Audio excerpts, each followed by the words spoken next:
오늘 말씀입니다. 로마서 15장 14절에서 21절 말씀 이렇게입니다. 로마서 15장 14절에서 21절. 우리 같이 한 목소리로 같이 읽겠습니다. 시작. 내 형제들아, 너희가 스스로 선함이 가득하고 모든 지식이 차서 능히 서로 권하는 자임을 나도 확신하노라. 그러나 내가 너희로 다시 생각나게 하려고 하나님께서 내게 주신 은혜로 말미암아 더욱 담대히 대략 너희에게 썼노니, 이 은혜는 곧 나로 이방인을 위하여 그리스도 예수의 일꾼이 되어 하나님의 복음의 제사장 직분을 하게 하사 이방인을 제물로 드리는 것이 성령 안에서 거룩하게 되어 받으실 만하게 하려 하심이라. 그러므로 내가 그리스도 예수 안에서 하나님의 일에 대하여 자랑하는 것이 있거니와, 그리스도께서 이방인들을 순종하게 하기 위하여 나를 통하여 역사하신 것 외에는 내가 감히 말하지 아니하노라.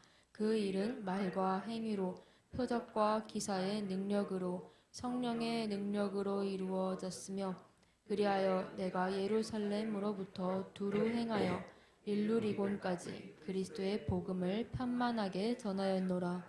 또 내가 그리스도의 이름을 부르는 곳에는 복음을 전하지 않기를 힘썼노니, 이는 남의 터 위에 건축하지 아니하려 함이라.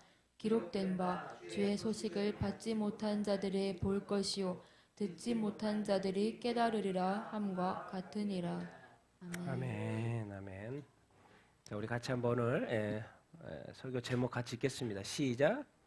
이방인을 위한 복음 전도의 사명. 사도 바울 이렇게 이야기했죠. 오늘 이제 로마서 이제 결론, 오늘부터는 로마서 결론에 대해 이렇게 이렇게 갑니다. 그래서 15장 오늘 14절부터 이제 16장까지 이제 결론 부분 이렇게입니다. 그래서 결론이 1, 2로 이렇게 나눠져 있는 것을 우리가 이렇게 보게 이렇게 될 것입니다. 정말 이 지금 이론 부분, 교리 부분, 어떤 윤리 부분 계속 구원 받는 것이 중요하고, 이제 구원 받기 위해서 믿어야 되는 것이고, 이제 구원 받았으면 이제 사는 것이 중요하죠. 어떻게 사는가? 구원 받는 믿는 것은 한 순간이죠. 그런데 살아가는 것은 죽을 때까지 계속이죠. 그러니까 어느 것이 더 중요하겠습니까? 살아가는 것이 더 중요합니다. 그래서 사실 우리가 앞에는 이제 이미 다 하니까 그냥 어떻게 보면 지겹도록 많이 들었잖아요. 그래서 그거 어떻게 보면 이제 그것은 확실하게 흔들리지 말고 이제 어떻게 살까, 내가 어떻게 살까 그런 고민을 많이 하면서 우리가 살면 얼마나 좋겠습니까? 여러분, 구원받는 이후의 삶은 뭐냐면요, 관계 문제라고 했죠. 신앙생활은 딴 게 없습니다. 모든 것이 관계예요. 무슨 관계? 이제 올바른 관계. 그래서 계속 이제 설명을 12장부터 14장 지난주까지 설명을 이렇게 했어요. 하나님 교회, 다른 신자들과의 불신자들과의 관계, 국가 율법, 종말 때의 관계, 또 믿음이 강한 자와 약한 자 지난주에 또 이 관계 계속해서 봤고, 알고 봤더니 계속적인 이 관계 문제인 거죠. 신앙생활은 알고 봤더니 관계, 또 사는 것이 또 이렇게 관계고. 그래서 우리가 그리고 이 세상은 관계가 사실 제일 어려운 것인데, 사실 신앙생활도 믿음 생활도 예수 믿고 나서도 그 관계가 계속 이어지는 그 관계라는 거. 그래서 우리가 죽을 때까지 이 관계는 피할 수가 없고, 하나님은요 공동체로 만들어놨기 때문에 절대로 이 관계를 피할 수가 없습니다. 그러니까 피하지 말고 오히려 그냥 더 사랑하고 더 품어주고 더 용서해주고 그냥 그것을 넘어갈 수 있어야 되죠. 그러니까 우리가 이제 커야 된다는 거죠. 그렇게 하려면. 어쨌든 우리가 기억해야 될 것은 관계로 계속 설명을 이번에 우리는 해왔죠. 그래서 신앙생활은 관계라는 거. 그래서 지난주에 마지막, 그러니까 이 결론에 들어가기 위하여서 사도 바울이 마지막으로 정리해 준 게 뭐였냐면, 교회는 믿음이 강한 자가 있고 믿음이 약한 자가 이렇게 있는데, 반드시 뭐 할 수 있어야 된다? 그냥 무관심하고 내버려두고 소외시키면 절대로 안 된다. 이 주님의 명령입니다. 자기를 기쁘게 해서는 안 된다. 자기 중심적으로 사는 사람은 남이 안 보이죠. 자기를 내려놓는 사람은 이웃이 보이겠죠.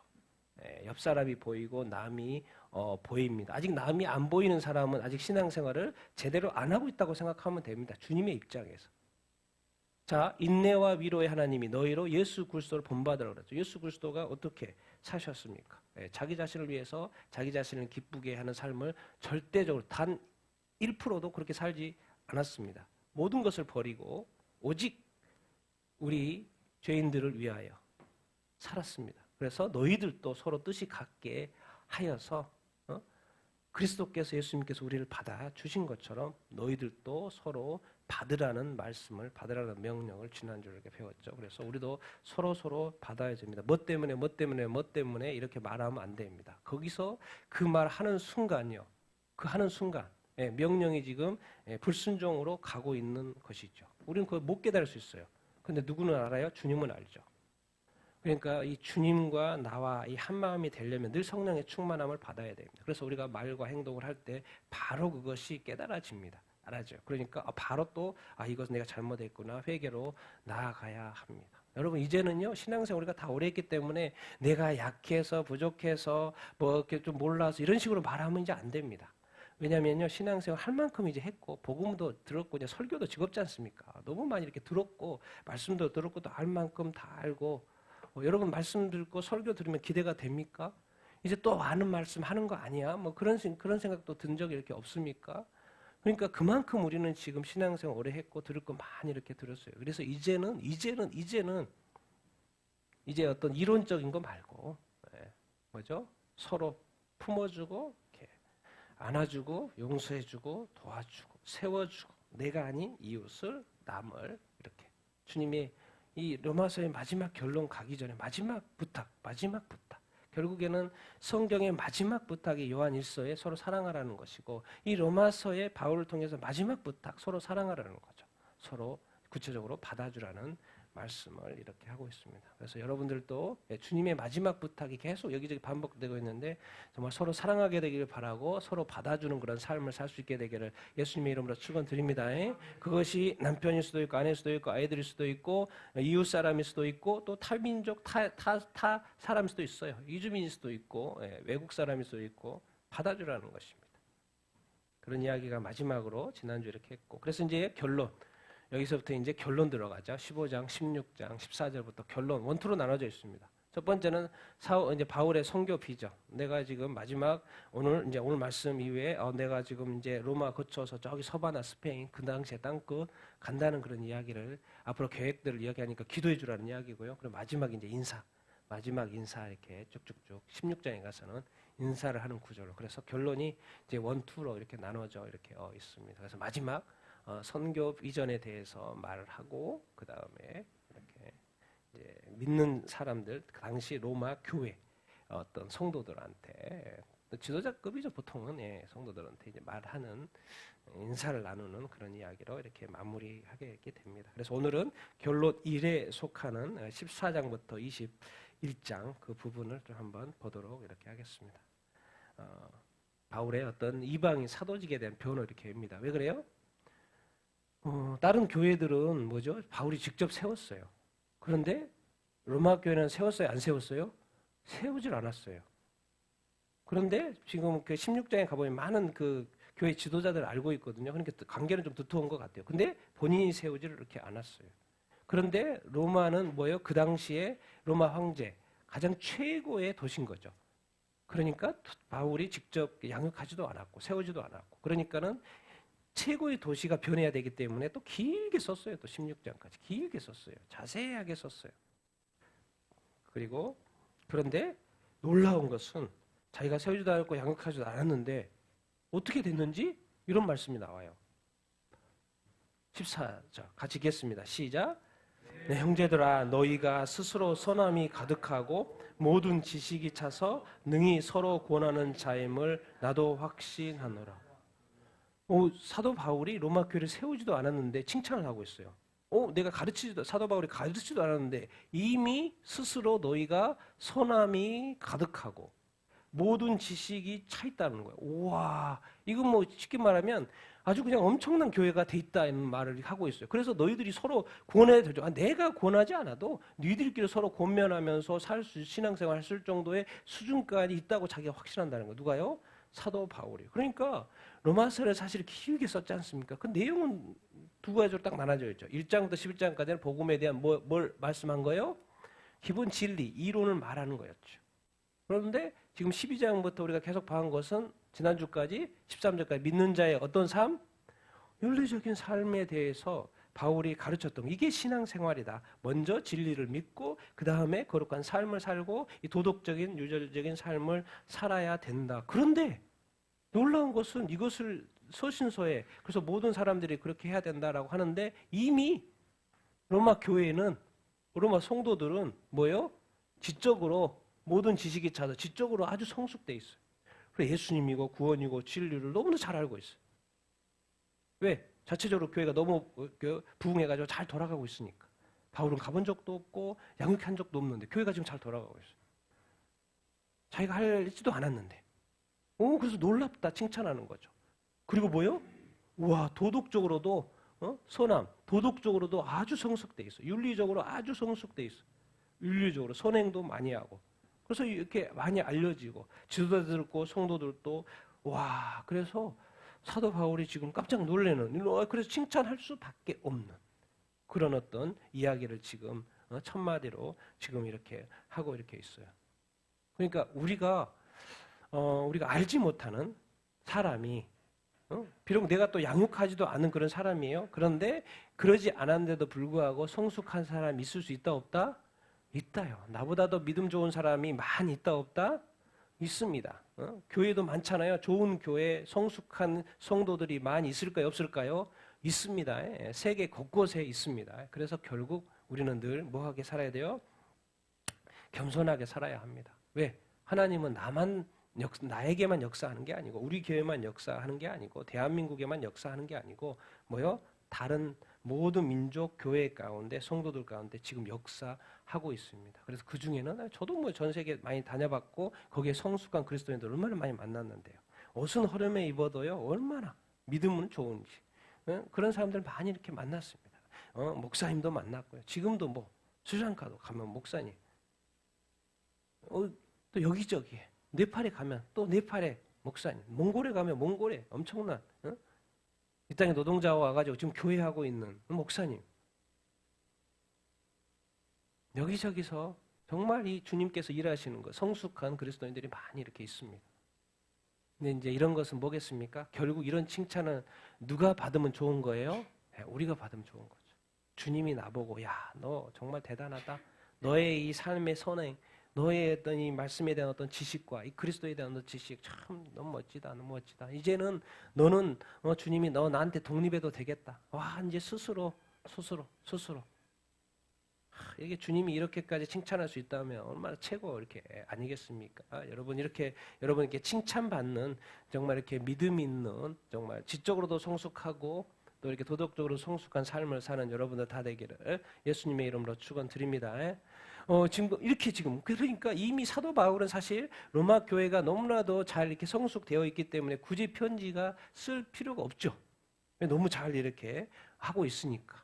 그런데도 이런 단어를 쓰면서 편지를 쓴다고 지금 말을 하고 있습니다. 같이 읽겠습니다. 시작. 그러나 내가 너희로 다시 생각나게 하려고 하나님께서 내게 주신 은혜로 말미암아 더욱 담대히 대략 너희에게 썼노니. 이제 어떤 단어를 쓰고 있냐면 잘하고 있는데도 불구하고 이 단어를 쓰고 있어요. 너희로 다시 뭐하게? 생각나게 이렇게 하려고. 다시 생각나게 이렇게 하려고. 왜 다시 생각나게 하려고? 더욱 담대히 썼다. 신앙생활 너무나 잘하고 있는데도 불구하고 자기가 좀 펜을 들었다는 거예요. 더욱 담대히 너희한테 썼다는 거예요. 왜 이런 사도 바울의 어떤 노심초사가 이렇게 있는가요? 이거죠. 성경에는 이런 단어들이 계속 많이 있습니다. 그 중에 몇 개. 같이 읽겠습니다. 시작. 음행하다가 하루에 23,000명이 죽었나니 주를 시험하다가 뱀에게 멸망하였나니 그런즉 선줄로 생각하는 자는 넘어질까 조심하라. 그러므로 너희가 이것을 알고 이미 있는 진리에 서 있으나 내가 항상 너희에게 생각나게 하려 하노라. 내가 이 장막에 있을 동안에 너희를 일깨워 생각나게 함이 옳은 줄로 여기나니. 성경에 보면 계속해서 생각하고 지금 성경에도 이스라엘 백성들이 광야에서 하루아침에 몇 명이 죽어버린 거요? 2만 3천 명이 죽어버린 거예요. 자꾸 주님을 시험하고 원망 이렇게 하다가 뱀에서 많은 사람이 죽었다고 성경에는 이야기를 이렇게 하고 이렇게 고린도전서 바울이 고린도 교회에 쓴 어떤 편지 그리고 지금 이 로마서는 어디서 쓰고 있어요? 3차 전도 여행 때 도시가 어딜까요? 어디서 쓰고 있어요? 고린도에서 로마서 이 편지를 쓰고 있습니다. 고린도에서 지금 로마의 편지를 이렇게 쓰고 이렇게 있는 것이에요. 이 고린도전서에 사도 바울이 고린도 교회한테 말하는 거예요. 선줄로 생각하는 자는 뭐 할 것을 조심하라? 넘어질 것을 조심하라. 믿음이 좋은 사람, 특히나 이렇게 목사님들 믿음 좋잖아요. 이제 정상에 이른 사람들은 이제 뭐만 남았어요? 내려가는 일밖에 없어요. 그러니까 조심을 안 할 수가 없죠. 그러니까 여러분들 이제 믿음이 좋은 사람들이 많이 있을 것입니다. 그런데 우리가 정상에 있는 그 순간 남는 것은 뭐밖에 없어요? 내려간 일밖에 없어요. 실수하고 이런 한 일밖에 없는 거예요. 그러니까 많은 목사님들이 신앙생활 정상에 있다가 넘어져요, 안 넘어져요? 넘어져요. 성도들이 넘어집니까, 안 넘어집니까? 신앙 아주 좋은 사람이 넘어져요, 안 넘어져요? 넘어져. 왜? 내려온 일밖에 없기 때문에. 그래서 네가 선줄로 생각하냐? 서 있죠. 근데 또 넘어질 수도 있다라는 거예요. 그러니까 늘 조심하라. 그러니까 사도 바울이 다시 생각나게 하려고 한다. 다 알고 있는데 내가 다시 생각나게 하려고 한다. 그러면서 그리고 또 사도 바울도 그렇지만 베드로후서에도 베드로도 말을 하는 거예요. 너희들이 이미 진리 안에 서 있다. 그런데 단어를 어떻게 쓰냐면 항상 너에게 생각나게 한다. 왜? 이제 신앙생활이 끝이 아니라는 거예요. 지금 진행 중에 있다라는 거예요. 그러니까 이런 단어를 쓰고요. 항상 이 장막에 있을 때 자기 이제 살아 있다는 거예요. 이 편지 내용에 보면 뒷부분에 보면 자기 이제 죽을 때가 됐다는 것을 언급해요. 죽기 전에 이제 이 장막에 있을 동안 내가 아직 살아 있는 동안에 너희를 뭐 하고 싶다? 일깨워서 뭐 하게? 생각나게 하는 것이 옳은 줄로 생각한다. 왜 여러분 큐티 자꾸 우리가 큐티를 강조합니까? 왜 성경 읽으라고 합니까? 왜 예배를 계속 드립니까? 왜 계속 이렇게 기도합니까? 왜 항상 범사에 쉬지 말고 왜 이런 단어를 쓸까요? 예. 넘어질 확률이 높기 때문에. 그래서 다시 생각나게 하는 그 일이 계속해서 사도들의 입장에서는 있어야 된다는 거예요. 왜? 이제 사도들도 죽죠? 나중에 사도 바울도 이렇게 죽죠? 그 이후에 누가 와요? 이제 거짓 선지자들이, 거짓 교사들이 교회에 달라들어가지고 많은 사람들을 미혹하고 넘어지게 할 거기 때문에 그렇습니다. 그래서 오늘 또 우리가 내가 섰다. 믿음이 적은 사람도 성경을 보고 믿음이 다 완성되어 있고 성숙된 사람도 목사님도 보고 초신자도 성경 보고 성숙한 목사님도 성경을 보고 왜요? 넘어지면 안 되니까. 근데 넘어져요, 안 넘어져요? 넘어지는 거죠. 사실 신앙이라는 것은 여러분 이제 믿음 이야기하고 있으면 안 됩니다. 다 믿고 있는데도 믿음을 이렇게 또 이야기합니까? 이제는 무슨 이야기를 많이 해야 되냐면 무슨 이야기요? 성장 스토리. 나는 옛날에 비해서 이렇게 바뀐 것 같다. 이렇게 변화된 것 같다. 뭐가 나가 이런 부분이 더 좋아진 것 같다. 말투, 행동, 어떤 성향, 또 뭔가 이렇게 좀 더 업그레이드된 부분, 또 업데이트된 부분, 나한테 이런 부분이 큐티 말씀 보면서 이걸 적용해 보니까 나한테 요즘에 옛날 같이 내가 이렇게 바뀌었다. 이런 이야기를 하셔야지. 예수 믿어요, 예수 믿어요. 이렇게 가고 있으면 주님이 좋아하시는데 마음이 좀 그렇죠. 왜? 난 지금 그 이야기 하고 싶은 게 아닌 거예요, 주님이. 무슨 이야기를 하고 싶은 거예요? 성장 스토리. 그래서 어떻게 되기를 원하는 거예요? 성숙돼. 그래서 성경에는 그리스도의 장성한 분량이라는 표현도 있고 성령 충만하여 그런 이야기도 이렇게 있고 그리스도 이제 구원에서 자라가라는 이야기도 이렇게 있고 계속해서 강조해. 왜? 자라가고 왜? 그래야지만이 어떻게 할 수 있어요? 더 주님의 제자로서 온전히 살 수 있기 때문에 그렇습니다. 그러니까 성장이 그렇게 중요하고 성장했고 성숙을 했어요. 1차적으로 성숙한죠. 그런데도 불구하고 사도 바울은 베드로는 주님을 가장 가까이 섬겼던 그 사람이 말하는 거예요. 다시 생각나게 할 필요가 있고 다시 일깨워야 될 필요가 있고 나는 그것이 옳다고 생각한다. 내가 자기가 죽으면서 사도 베드로가 죽으면서 남기고 싶은 이 말 한마디 꼭 깨어 있어야 된다. 진리에 있다고 서 있다고 만족하지 마라. 넘어질 수 있고 그런 이야기를 어떻게 보면 다 알고 있는 이 세상과 다음 것을 다 알고 있는 그 사도들. 그렇기 때문에 여러분 설교도 또 이렇게 잘 들으시고 정말 또 우리가 큐티를 하면서도 그렇고 뭔가 나한테 적용할 것이 무엇인지 왜? 그냥 믿음 이야기는 이미 다 알고 있잖아요. 그러니까 나의 성장을 위해서 나의 성숙을 이렇게 위해서 그렇게 나아가야 될 줄 이렇게 믿습니다. 그래서 많이 성숙하게 되기를 바라고요. 여러분의 믿음이 잘 성장하게 되기를 바라고 이제 뭐 큐티 하는 거 저도 뭐 20년 넘게 큐티 계속 하고 있지만 재밌습니다. 지금도 재밌고 계속 이렇게 하는 것은 뭐요? 나의 믿음의 성장 그리고 혹시 넘어지지 않게. 우리가 갑자기 막 가끔씩 막 엉뚱한 생각 이렇게 하잖아요. 그러다가 넘어집니다. 생각만으로 끝날 수 있는데 그 생각이 자라가지고 넘어질 수가 있어요. 잠깐 들어오는 생각으로는 어쩔 수 없죠. 그것까지 뭐 넘으라고 할 필요가 없습니다. 뭐 스쳐 지나가는 생각은 그냥 스쳐 지나가게 하면 돼요. 그런데 그것 때문에 또 넘어지면 이제 그때부터는 회개할 일이 생기는 것이고 상황이 이제 문제가 생기는 어떤 것이죠.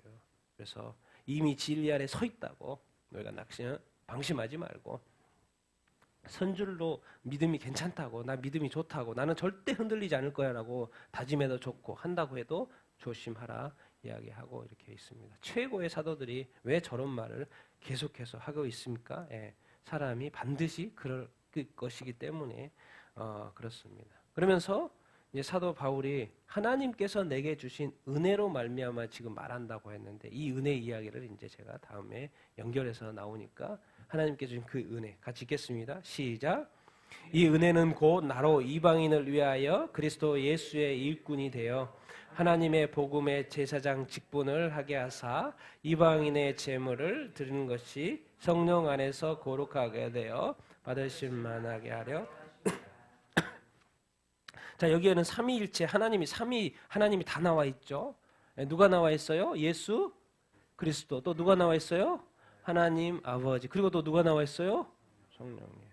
삼위일체 하나님. 그런데 많은 이단 기독교도 그렇고 삼위일체를 부정하는 사람, 예수 그리스도를 부정하는 사람, 예수 그리스도가 하나님인 것을 부정하는 사람, 뭐 이것 때문에 다 이렇게 갈리죠. 다 갈려요. 그런데 성경은 곳곳에 이렇게 오늘도 삼위일체 하나님이 이렇게 나오고 이렇게 있죠. 이 은혜 하나님이 주신 은혜 누구를 위하여? 이방인을 위하여. 이방인의 사도죠. 사도 바울. 그리스도 예수의 뭐예요? 일꾼. 우리 예수님 생각하면 무슨 생각합니까? 예수님은 이 땅에 뭐 하러 오셨어요? 일하러 오셨어요. 그래서 죽을 때까지 일하다 가신 거예요. 그래서 예수님이 밥 먹을 때도 없다. 시장 가다 뭐 할 시간도 없는 거예요. 사역이 너무 바빠가지고. 주님은 뭐 하러 오신 거예요? 일하러 오신 거예요. 왜? 하나님이 뭘 주셨어요? 복음의 제사장 직분을. 제사장은 뭡니까? 백성과 하나님을 연결시키는 작업을 하는 사람이 제사장이죠. 무엇의 예수 그리스도는 무엇의 제사장 직분? 하나님의 복음. 복음이 뭡니까? 구원받는 복음 아닙니까? 하나님의 복음, 예수의 복음, 십자가의 복음, 구원받는 복음. 사람의 이 구원을 위하여 제사장 직분을 했는데 무엇을 연결시키지? 사도 바울은 누구를 제물로 바쳐요? 누구를? 이방인을 제물은 그런데 어떤 제물이어야 돼요? 누구 안에서? 어떤 제물이어야 돼요? 거룩한 제물이요. 받으실 만한 누가 받으실 만하게? 하나님이 받으셔요. 여러분 막 드린다고 하나님 안 받았습니다. 받았으니까 또 다 이렇게 내거나 바쳤거나 했다고 그래서 내가 고백했다고 해서 다 받았을 것 같습니까? 전혀 그렇지 않습니다. 잘 생각해 봐야 됩니다. 어떤 제물을 받으세요? 거룩한 제물. 사람도 따지는데 뭘 주면 따지는데 하나님이 안 따질 것 같습니까? 우리가 말을 못 들어서 그렇지. 그거 아니야라고 말을 해도 우리는 못 듣지 않습니까? 하나님이. 참 너무 삼위일체로 잘 설명을 이렇게 했는데 이게 구약은 제사장은 레위 출신이고 아론 계열이어야 합니다. 그래서 백성들이 제물을 가져오죠. 백성들이 제물을 가져와요. 그러면은 그것을 누구한테 드려요? 제사장이 누구한테 드려요? 하나님한테 동물, 제물을 가져온다고. 제물을 그 구약 때는 바쳤는데 이상하게 예수님이 이 땅에 딱 오시더니 제물을 바치는 게 아니고 예수님이 제사장으로 오셔가지고 누구를 바쳐요? 자기 자신을 제물로 바쳐버리네. 자기 자신이 죽으면 끝나는 거 아무것도 아닌데 자기 자신을 바친다? 여러분 우리 삶의 생각 많이 하죠. 잘 살아야 되겠고 잘 돼야 되겠고 또 이렇게 더 부유해야 되겠고 더 똑똑해져야 되겠고 막 이렇게 생각 많이 하지 않아요? 예수님도 그런 생각 많이 했겠죠.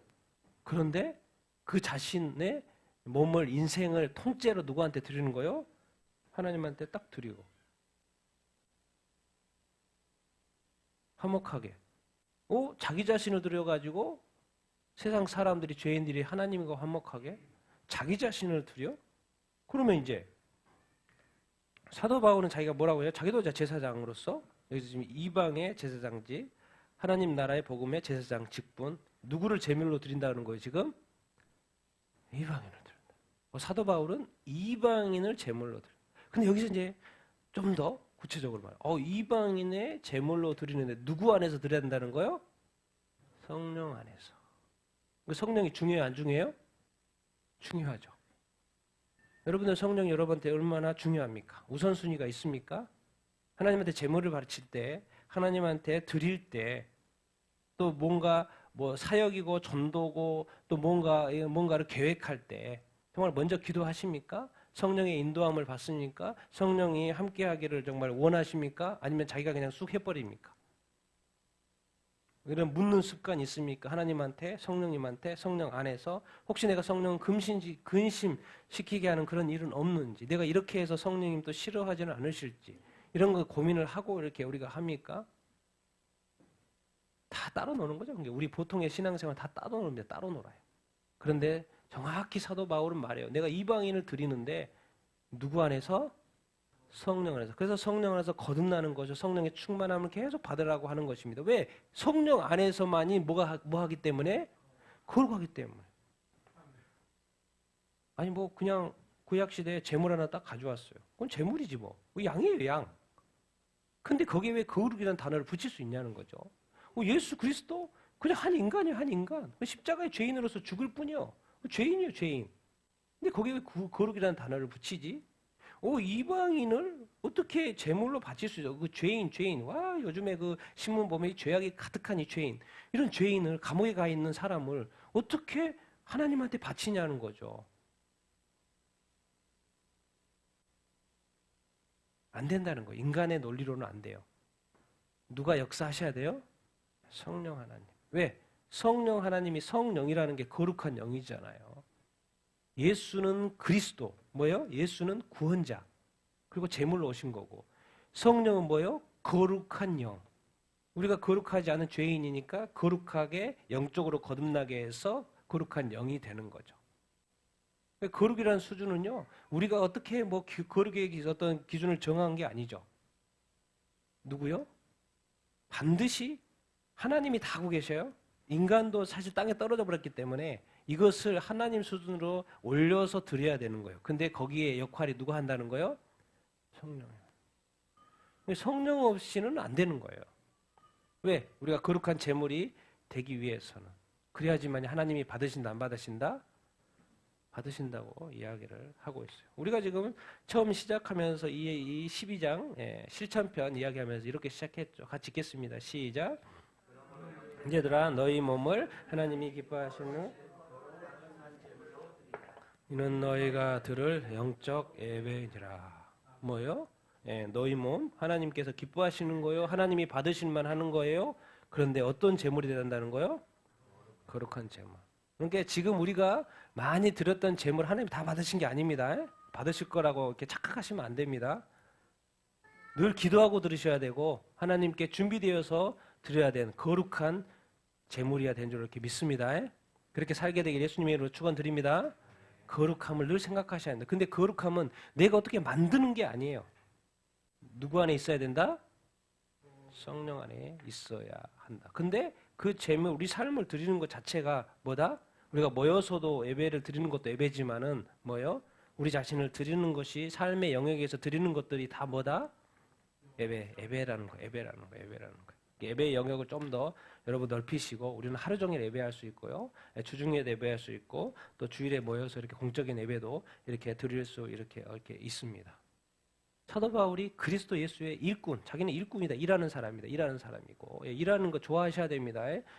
예수 그리스도도 일꾼으로 이 땅에 오신 거, 일하러 오신 거고 하나님 복음의 제사장, 제사장 이 역할이 되게 중요하죠. 왜? 연결시켜야 되니까. 근데 여기에 이방인을 위해서. 우리에게 이방인은 누굽니까? 우리의 원수들이죠. 우리가 싫어하는 사람이죠. 우리의 이웃들이죠. 그거를 우리가 제물로 드리기를 원하신다는 거예요. 그래서 우리가 전도하는 것이고 우리가 선교하는 것이죠. 사도 바울의 이방인. 우리에게는 또 그 이방인이 누구냐는 거죠. 그걸 질문하는 거죠. 너의 이방인은 누구니? 네가 잘 모르는 사람, 아직도 예수 그리스도를 안 믿는 사람, 거기에는 가족도 있고 이웃도 있을 것도 확장해서 있을 수 있죠. 너 이방인 제물 너 나한테 바쳐야 되는데 그 이방인 누구니? 이런 질문을 하는 거죠. 이제 삶에 실질적인 것을 고민하고 실질적인 것을 위해서 기도하고 실질적인 걸 좀 나가자는 거예요. 이제 더 이상 뭐 복음도 복음이고 믿음도 믿음 이런 것을 뛰어넘어서 그래서 복음 플러스 뭐죠? 이 실천편이 이렇게 있는 것이 그렇습니다. 그래 이제는 이제 예수 딱 믿으면 그때부터는 이제 달려가는 거예요. 열심히 달려가는 거, 열심히 사는 것입니다. 열심히 기도하고, 열심히 또 말씀 읽고, 열심히 또 예배하고, 열심히 또 우리의 주어진 삶에 대해서요, 열심히 사는 거다. 쉴 때 쉬지만은 또 열심히. 네. 주님도 일꾼, 사도 바울도 일꾼, 베드로도 일꾼, 또 우리 믿는 자들도 뭐로서 살아가는 거요? 일꾼. 왜? 뭔가 드려야 된다는 거예요. 내가 아니고 나는 이미 드려졌으니까. 누군가에서 드려졌으니까 나는 또 누군가 그 이방인 나이가 알지 못하는 그 누군가의 그 이방인 그것을 제물로 주님이 드리기를 원하는 거 이렇게 아니겠습니까? 여러분 이 사도 이사야서 맨 마지막에 놀라운 표현이 있습니다. 이사야의 이 마지막에 놀라운 말씀이 있는데 같이 한번 읽어보겠습니다. 시작. 때가 이르면 내가 모든 민족과 언어가 다른 백성들을 모을 것이니 그들이 와서 나의 영광을 볼 것이며 나 여호와가 말한다. 이스라엘 자손이 예물을 깨끗한 그릇에 담아 여호와의 집에 드리는 것처럼 그들이 너희 모든 형제들을 모아 민족객들에서 말과 수레와 가마와 노새와 낙타에 태워 예루살렘의 내 거룩한 산으로 데려와 나 여호와에게 예물로 드릴 것이다. 내가 그들 중 몇 사람을 택하여 제사장과 레위인을 삼을 것이다. 여호와께서 말씀하셨다. 제가 쉬운 버전으로 가져온 거고요. 때가 이르면 놀라운 이야기를 하고 있습니다. 어떻게 이방인 중에서 모든 민족과 언어가 다른 이방인 중에서 누구를 세운다는 거예요? 제사장과 말도 안 되는 이스라엘 백성들이 유대인들이 이야기 들을 때는 깜짝 놀라요. 아니 아론 계열의 레위 지파만 제사장이 될 수 있는데 어떻게 이방인을 모든 민족과 언어가 다른 이방인을 어떻게 제사장과 레위인으로 세워요? 근데 마지막에 이사야 66장이 있죠. 맨 마지막 이런 이야기를 하고 있어요. 때가 이르면 하나님이 모든 민족과 언어가 다른 백성들을 이렇게 모으실 것인데 나 여호와가 말하는데 이스라엘 자손이 예물을 그 제사에 의해서 계속 드리잖아요. 성전에서 예를 드리는 것처럼 이제 그들이 모든 민족과 언어가 다른 이민족들이 너희 모든 형제 이스라엘 백성을 모든 민족에게서 데리고 와, 모든 민족에게서 태우고 와가지고 예루살렘의 거룩한 산으로 어떻게 한다는 거예요? 데려와서 나 여호와께 뭘로 드려요? 예물을. 이방 민족이 이스라엘 민족을 이스라엘 자손들을 뭘로 드린다는 거예요? 여호와께. 지금 엄청난 이야기를 하고 있습니다. 복음이 유대인으로 시작이 돼서 이방인이 이렇게 예수님을 믿게 됐잖아요. 근데 이제 이방인이 누구를 드린다는 거예요? 이제 이스라엘 사람들, 유대인들을 드린다는 지금 이야기를 하고 있어요.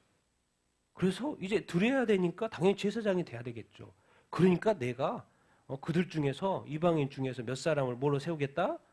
제사장과 레위인 세우겠다. 이거 지금 그 말은 뭔 말이냐면 지금까지는 구약적으로는 유대인만 이렇게 제사장이 돼야 되는데 지금 하나님은 완전히 뒤집어가지고 다른 민족 이방인 민족 중에서도 제사장으로 세우겠다라는 말을 하고 이렇게 있는 거예요. 그러니까 결국 하나님의 어떤 꿈은 뭐냐면 그 유대인을 제사장으로 세우는 것은 하나의 모델인 것이고. 사실 궁극적으로 모든 민족의 사람들을 뭐로 세우고 싶은 거예요? 제사장으로 레위인으로 세우기를 원하는 그런 꿈의 이야기가 이렇게 있죠. 그래서 이제 먼저 유대인 때문에 구원이 예수님도 유대인으로 이렇게 왔고 그래서 유대인으로부터 시작을 했고 또 거기서 또 복음이 전파가 됐잖아요. 이제 그래서 이방인이 믿게 됐잖아요. 그 이방인이 믿은 이제 이방인이 이제 누구를 위해서 예루살렘 들어온다고 누구를? 이스라엘 민족. 하나님 말씀하시고 있는 거예요. 그리고 지금 보면은 좀 이렇게 많이 엘리야가 되고 있는 게 알리야가 되고 있죠. 이스라엘 민족이 전 세계에 흩어져 있어요. 전 세계에서 여기서 이제 나라가 나옵니다. 여기 말씀 중에 나라가 나와요. 모든 민족들에서 흩어져 사는 그 지역의 많은 나라들에서 이스라엘 사람들을 지금 데려오고 지금처럼 알리야 되고 있잖아요. 이방인들이 막 돈 내가지고 막 이스라엘 백성들을 유대인들을 막 데려오고 있어요. 자, 지금 이스라엘과 하마스 전쟁이 일어났어요. 그래서 전 세계에 다시 무슨 이렇게 분위기가 형성되고 있어요? 반유대주의 문화가 형성되고 있어요.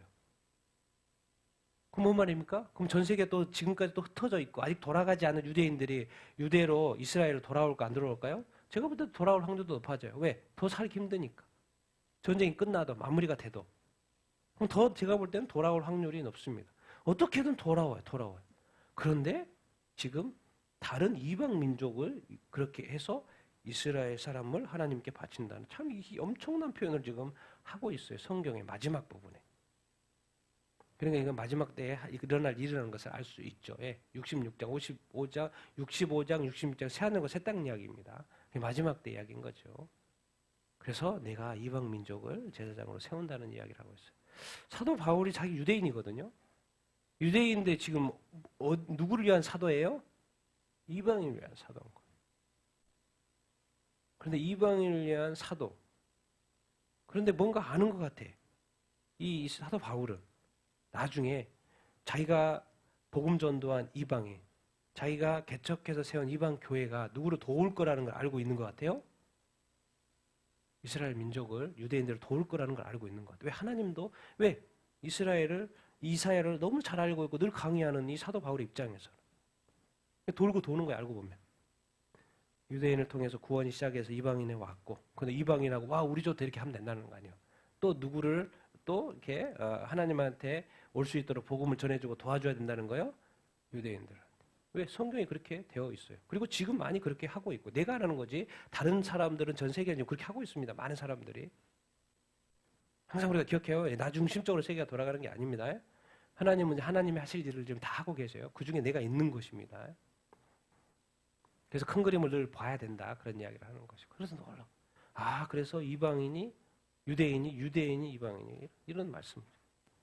있다는 것도 기억하면 아주 좋겠고. 그래서 결국 이제 유대인이 중요한 게 아니고 하나님이 중요한 거죠. 하나님의 입장은 뭐냐는 거죠. 결국 모든 민족 열방이라는 거예요. 그래 유대인만 사랑하는 게 아니고 유대인만 편애하는 게 아니고 뭐죠? 모든 민족. 그러니까 뭐요?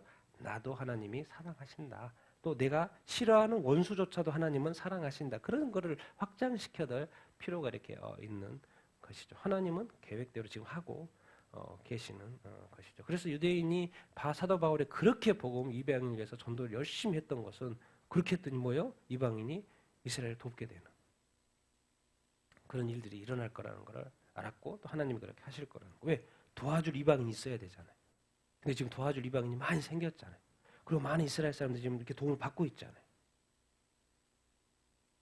전쟁은 전쟁이고요. 하나님의 큰 어떤 틀에 있어서 하나님이 일하고 계시는 그런 부분들을 우리가 이렇게 말씀에 의해서 일어나는 것을 이렇게 보게 되고 있는 것이죠. 우리 같이 한번 17, 19 읽겠습니다. 시작. 그러므로 내가 그리스도 예수 안에서 하나님의 일에 대하여 자랑하는 것이 있거니와 그리스도께서 이방인들을 순종하게 하기 위하여 나를 통하여 역사하신 것 외에는 나아가 남이 말하지 아니하노라. 그 일은 말과 행위로 표적과 기사의 능력으로 성령의 능력으로 이루어졌으며 그리하여 내가 예루살렘으로부터 두루 행하여 일리리곤까지 그리스도의 복음을 설명해 하셨소서. 아멘. 정말 놀라운 것은 사도 바울이 참 훌륭한 것 같아요. 내가 그리스도 안에서 하나님의 일, 지금까지 하나님의 일 복음을 위해서 살아 이렇게 왔잖아요. 그래서 자랑한다고 말하는 것이 무엇을 자랑해요? 주어가 뭐예요? 그리스도께서 누구를 이방인을 뭐 하기 위해서 순종하기 위하여서 누구를 통하여 나는 누굽니까? 네, 사도 바울 나를 통하여 뭐 했다? 역사해서 누가 역사했다는 거요? 그리스도께서. 그래서 우리의 늘 고백은 이거입니다. 우리 삶 열심히 살아도요 성공해도 잘 돼도 부유해도 뭔가 문제가 잘 돼도 잘 풀릴 때 늘 기억해야 됩니다. 자만하면 안 되고 교만하면 안 돼요. 자고하면 안 됩니다. 누가 하셨다? 주님이 하셨다. 그리스도인은 안 믿는 사람은 어쩔 수가 없고 그리스도인은 사도 바울도 자기가 진짜 사도 바울처럼 선교하는 사람이 어디가 있습니까, 사실. 이스라엘을 해도 되는, 예루살렘, 이스라엘 해도 되는데, 갈라디아죠, 아시아죠. 여기저기 다. 그리고 뭐 유럽까지, 이제 로마까지. 교회, 세운 교회가 몇 개입니까? 또 서신서가 몇 개입니까? 어떻게 보면 가장 큰 일을 한 사람인데도 불구하고 이 모든 것은 누가 하셨다고 지금 고백하고 있어요? 그리스도께서 나를 통하여서 역사하셨다고 말씀을 이렇게 하고 있습니다. 그럼 사도 바울 입장에서 자기는 한 인간에 불과한데 나도 하나님 몰라가지고 옛날에 막 교회도 핍박할 정도로 박해할 정도로 정말 잘 앞뒤가 구분이 안 되고 말씀을 늘 읽었는데 그것이 깨달아지도 안 하고 메시아가 왔는데도 깨달아지지가 않아요. 그러니까 우리 삶이 여기서요. 잘 보십시오. 내가 지금 예수님을 믿는데도 민감하지 않아요. 성령 안에 민감하지 않고 삶에서 민감하지 않을 수 있어요. 그래서 실수할 수 있고 뭐 할 수 이렇게 있어요. 그런데도 불구하고 하나님이 여전히 나를 사랑한단 말이에요. 나를 사랑한단 말이에요. 나를 사용하게 이렇게 원하신다는 거예요. 나를 쓰시기를 원한다는 거예요. 또 쓰시게 되기를 예수님으로 축원드립니다. 그러면 무슨 일이 일어나냐? 사도 바울 말하는 거예요. 내가 어떻게 이렇게 선교하고 전도하고 수많은 교회를 세울 수 있었을까? 다 그리스도께 하셨는데 방법을 이야기해요. 구체적으로. 어떻게? 그 일은 말과 행위로. 또 어떤 일이 일어났어요?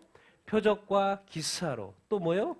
성령의 능력으로 일어났다. 그래서 자기가 예루살렘에서 그 다음에 사진 보여드리겠습니다. 예루살렘에서 일루리군까지 그리스도의 복음을 편만했다. 그리스도께서 하신 것이다. 그런데 말과 행위로. 말은 뭐 설교하는 것일 수도 있고 복음을 전파하실 수도 있고 그런 거죠. 또 행위는 항상 어떤 일들이 하는 것이고.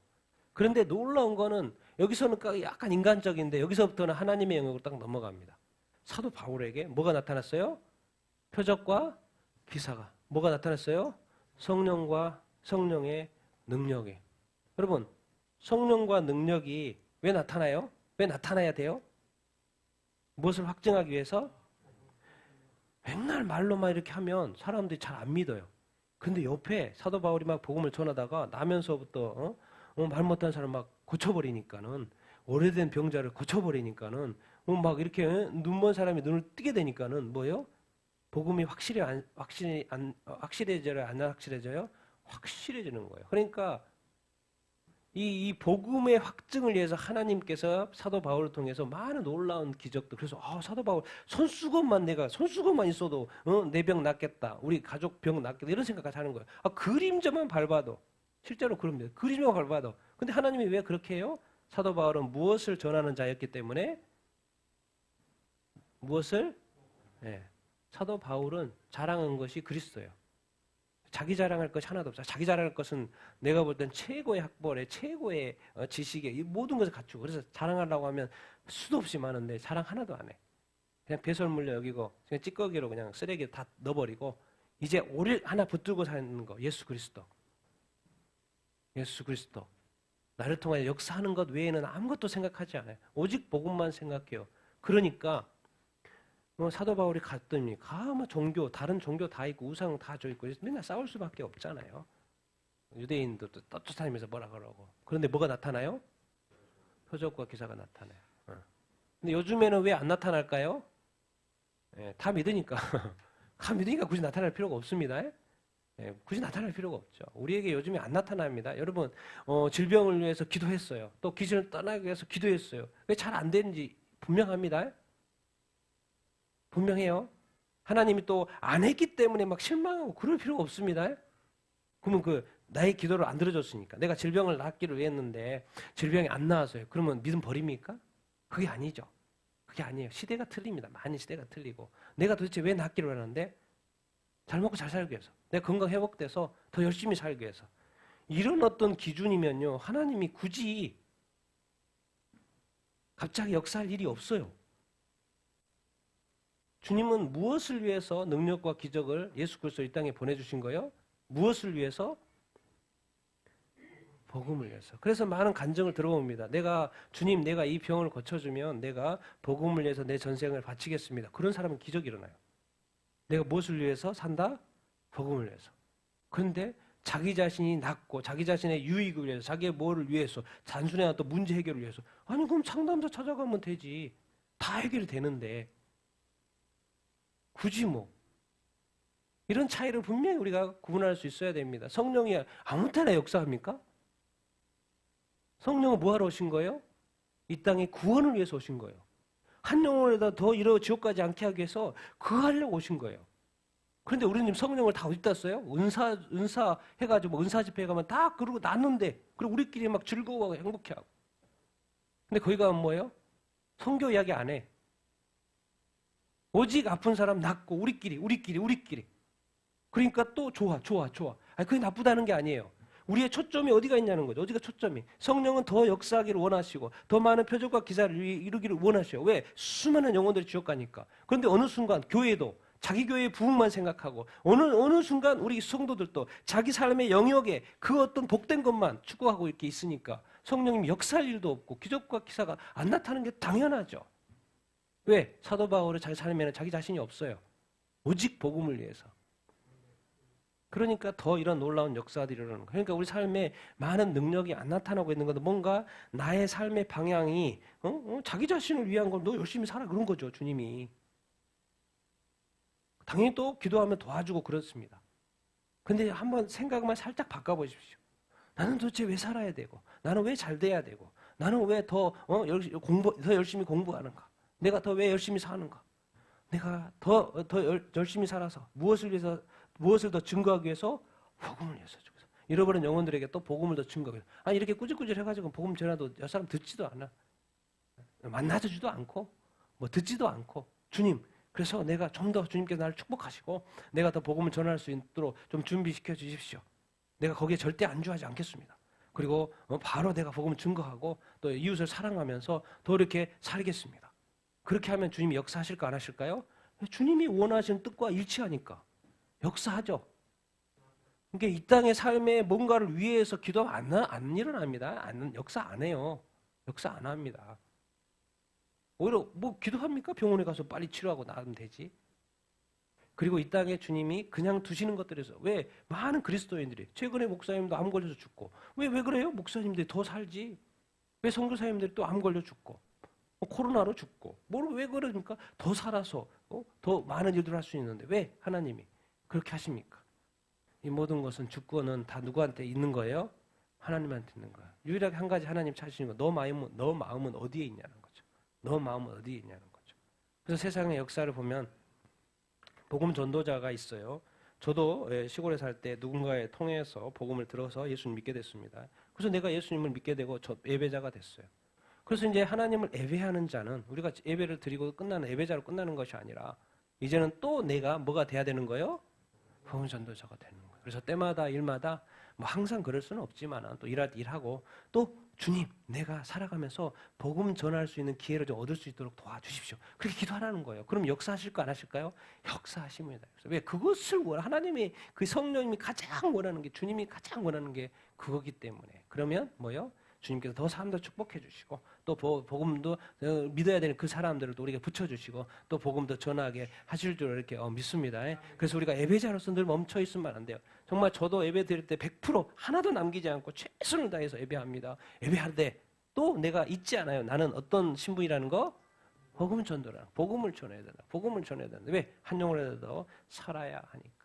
그래서 여러분들 정말 확실한 예배자가 다 되기를 바라고요. 정말 성령이 역사하고 주님의 능력과 역사, 성령이 역사하는 그런 복음 전도자의 삶을 사는 여러분 다 되기를 예수님의 이름으로 축원드립니다. 세상의 유익을 위해서 주님의 것을 이용해 먹지 말라는 그 말인 거야. 오직 복음을 위해서. 왜 예수님이 하늘 영광 버리고 이 땅에 오신 그 이유가 뭡니까? 영혼 구원하려고. 성령님이 도대체 하늘 영광 버리고 왜 이 땅에 와서 인간하고 이렇게 살고 계십니까? 복음 전하라고. 하나님이 올인하고 있는 그것에 우리가 올인할 때 하나님의 놀라운 역사 능력으로 또 함께 하실 줄 이렇게 믿습니다. 여러분 사도 바울이 이렇게 이겁니다. 큰 그림인지. 왜 일루리곤이라는 건 사실 성경이 잘 안 나와서 예루살렘역이고요. 1차 전도여행 이쪽 가까운데 갈라디아 지역에 했죠. 2차 전도여행 유럽으로 가라 그랬죠.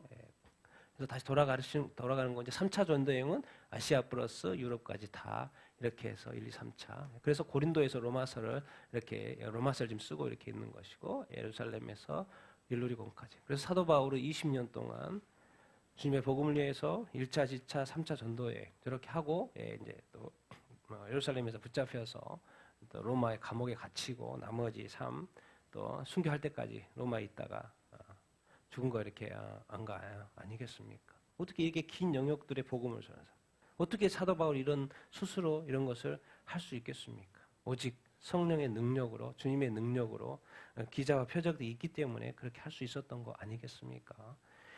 그래서 정말 우리가 이 땅에 이 복음이 크게 그려지는 여기저기서 전해진 것처럼 우리 삶도 정말 있는 그곳에서 또 주님의 부르심 따라 또 복음 전하는 삶을 살게 되기를 예수님의 이름으로 축원드립니다. 그러니까 늘 우리가 기도하는 거, 주님 내가 앞으로 살아가면서 많은 사람들을 만나게 해주시고 또 그 사람들에게 복음을 전할 수 있는 기회를 정말 이렇게 주시옵기를 간절히 이렇게 원합니다. 그렇게 늘 복음 전도자의 삶을 살게 하여 주시옵소서. 그러니까 이거는 삶의 전도자인 거죠. 삶의 전도자. 특별하게 부르신 사람은 이렇게 선교사나 이렇게 되는 것이고, 뭐죠? 그렇지 않는 사람 모든 그리스도인은 다 복음 전도자입니다. 선교사만 선교사가 아니고 타문화고에 가는 것이고 사실은 모든 그리스도인들이 예배자가 되어서 왜 복음을 전달을 받았기 때문에 또 부모로 전달을 받았든지 이웃을 통해 전달을 받았든지 친구로 전달을 받았든지 이제 그 다음에는 또 복음 전도자로서 예배자 플러스 복음 전도자로서 살아야 되는 줄로 이렇게 믿습니다. 그것을 마지막에 이렇게 사도 바울이 정리합니다. 같이 읽겠습니다. 시작. 또 내가 그리스도의 이름을 부르는 곳에는 복음을 전하지 않기를 힘썼노니 이는 남의 터 위에 건축하지 아니하려 함이라. 기록된 바 주의 소식을 받지 못한 자를 볼 것이요 듣지 못한 자들이 깨달으리라 함과 같으니라. 아멘. 사도 바울이 이제 그리스도의 여기저기서 사도 바울처럼 복음 전하는 많이 전하는데 어디 갔습니까? 그런데 그리스도의 이름을 부르는 곳이라는 건 뭔 말이며 이미 예수 그리스도를 믿는 자들이 있는 것이죠. 거기에는 복음을 전하지 않는 것이고 이미 잘 하고 있으니까 거기에 남의 터 위에 건축하지 않는단 말이고. 근데 자기는 또 우리는 어디로 가야 돼요? 주의 소식을 받지 못한 자들이 본다 그랬으니까 그들에게 또 듣지 못한 자들이 깨닫는다고 했으니까 그 들어야 될 사람들에게 가는 것이죠. 그러니까 우리가 늘 기억할 때 이미와 이 아직의 이 차이, 이미 복음이 전해진 곳이 있습니다. 이미 교회가 있고 성도들이 있는 그런 어떤 지역과 민족과 도시들이 다 이렇게 있습니다. 이미 2000년 동안 복음이 전해졌기 때문에 그렇습니다. 그런데도 아직 복음이 전해지지 않은 곳이 있고 미전도 또 미개척정도 있고 또 불신자도 주변에 너무나도 이렇게 많이 이렇게 있지요. 그래서 이미 전해진 것에 대해보다도 아직 이 사람이면 사람, 종족이면 종족, 도시면 도시 이런 것에 우리가 좀 관심을 갖자는 거예요. 그래서 그들에게 뭘 하기를 원한다? 복음을 전하기를 원한다. 사도 바울 그런 거예요. 이미 뭐 전해졌는데 뭐 거기 가서 굳이 이제 이런 게 있는 거죠. 근데 우리 한국처럼 막 교회가 요즘에 너무 많아가지고요. 교회 저도 여기에 교회를 이렇게 시작하면서도 고민을 많이 했죠. 주변에 교회가 또 있는 거예요. 저도 교회 없는 곳을 찾으려고 해도 교회가 없어요. 지역이 없어요. 다 있으니까. 이런 시대가 됐습니다. 이런 시대가 이렇게 됐어요. 그런데 또 이제 한국은 또 그렇지만 또 타 지역에 가고 다른 나라에 가면 교회가 없는 데가 많죠. 그런 데는 더 교회가 필요한 것이고. 그래서 아직 복음이 전해지지 않는 곳에 가는 것이 아주 중요. 이렇게 합니다. 그래서 주님의 말씀, 이 말씀으로 이렇게 마무리하고 싶은데요. 같이 읽겠습니다. 시작. 너희는 넉 달이 지나야 추수할 때가 이르겠다 하지 아니하느냐? 그러나 나는 너희에게 이르노니 너희 눈을 들어 밭을 보라. 휘어져 추수하게 되었도다. 아멘. 주님 보니까 곡식 보니까 넉 달이 지나야 넉 달 지나야 추수를 하죠. 이게 맞는 말, 틀린 말 아니에요. 영적인 말을 하는 거죠. 주님은 무슨 추수를 말하는 거예요? 휘어져 추수가 되는데 아닌데요. 아직 몇 달 지나야지 추수가 될 수 있는데요. 근데 주님은 뭘 보는 거예요? 지금 이것을 통해서 뭘 보는 거예요? 무슨 추수 말하는 거예요? 영혼 추수, 사람 추수를 말하는 거예요. 영혼 추수는 3개월 후에 하는 게 아니고 지금 하는 거라는 걸 말하는 거예요. 이미 휘어져 추수하게 돼 있다. 그래서 사람들은 눈에 보이는 대로 보고 판단하죠. 그러니까 보니까 아직 보리가 이제 잘 자라고 있고 아직 3개월 후에나 추수를 할 거라고 생각을 이렇게 하는데 주님의 관심은 뭐예요? 이 땅에 오셨어요. 뭐 하러 오신 거예요? 사람 추수를 하러 이렇게 오신 거고 영혼 추수를 하러 이렇게 오신 거죠. 그러니까 영혼 추수는 언제 해야 된다? 지금 해야 된다. 왜? 이미 휘어져 추수하게 되었다라는 거예요. 그래서 우리가 복음의 기회를 이렇게 늘 옆에 사람들을 보면서 복음 전할 기회를 얻기를 원하는 것이고 예수님도 12제자를 택하실 때 말씀하셨죠. 나는 너희를 뭐로 만들고 싶다? 사람 낚는 어부, 지금까지 고기 낚는 어부, 보리추수, 밀추수가 아니라 뭐예요? 사람 낚는 어부로 나는 너희를 불렀다. 우리 그리스도인이 뭡니까? 잘 먹고 잘 사는 것을 뛰어넘어서요. 항상 어디에 관심 있어야 돼요? 이방인, 사람, 남에게 관심 있어야 됩니다. 그 영혼이 특별히 예수님 안 믿을 때 뭐죠? 추수하기에 한 기도를 계속 이렇게 해야 됩니다. 그리고 그것은 절대적으로 미루어져서는 안 될 것이라고 주님께서는 말씀해 주고 이렇게 있습니다. 그러면서 사도 바울이 얼마나 귀합니까? 자기가 있어야 될 때, 있지 말아야 될 때, 가야 될 때, 가지 말아야 될 때, 이런 것을 다 구분하면서도 했다라는 거예요. 구분하면서 했다. 이런 것도 이렇게 지킬 건 또 지키면서 또 이렇게 잘 이렇게 해요. 그러나 이 긴급한 사람 주수, 사람 낚는 어부의 이 삶은 지금 계속 되어져야 된다는 것. 여러분 또 그렇게 살게 되기를 예수님의 이름으로 축원드립니다. 복음을 위하면 주님도 더 역사하실 것이고 성령님도 더 역사하실 것이고 기적과 영광 그런 것 맨날 보게 될 것입니다. 왜? 주님이 그걸 못 하시는 게 아니라 안 하시는 게 아니라 할 곳이 아니기 때문에 안 하는 것이고 할 때가 아니기 때문에 안 하는 것이고 그런데 그것이 주님이 원하는 것이고 주님이 원하는 일이고 또 복음을 위하는 것이라면요. 뭐 여러분 감당하지 못할 정도로 저는 어떤 분을 알고 있고 그분은 집회 때마다 놀라운 역사들이 일어납니다. 사람들이 깜짝깜짝 놀랍니다. 왜? 그 장소가 뭔 장소예요? 복음 전하는 장소거든. 그래서 그들이 다시 새롭게 되는 것을 제가 봅니다. 왜? 역사하지 않는다는 게 아니라니까요. 역사는 언제든지 하신다니까요. 그리고 너무 상상도 못할 정도. 질병요 아무것도 아닙니다. 그냥 낫습니다. 그분 간증 들어보면 제가 영상을 보는데 금방 낫습니다. 금방 낫습니다. 질병이고 뭐고 오래된 질병 뭐 이것저것 간증하는 거 보면 근데 철저하게 그분은 복음을 전합니다. 그리고 성령은 역사하실 분이에요. 그래서 사람들이 나와서 간증할 뿐이에요. 그래서 예수 잘 믿어야 된다고 선포하고 끝. 여러분 그래서 복음을 위해서 나아갈 때 하나님께서 놀랍게 역사하시고 또 그렇게 하셔야죠. 특히 교회 가운데 또 성도들 삶 가운데는 그런 하나님의 역사, 성령의 역사가 있을 줄로 이렇게 믿습니다. 그래서 늘 또 한 가지 아직 복음이 전해지지 않는 사람이든지 곳이든지 그런 사람들한테 관심을 갖고 이방인에게 관심을 갖고 사람 추수하는데 관심을 갖고 나아간 우리의 삶이 되기를 예수님의 이름으로 축원드립니다. 아멘. 우리 같이 한번 오늘 말씀을 생각하면서 같이 이렇게 기도하도록 이렇게 하겠습니다. 이방인을 위하여서 사도 바울은 복음 전도의 사명을 받았고 지금까지 잘 해왔다고 이야기를 이렇게 하고 이렇게 있습니다. 그러면서도 정말 주님이 함께 하셨기 때문에 내가 여기까지 올 수 있었다.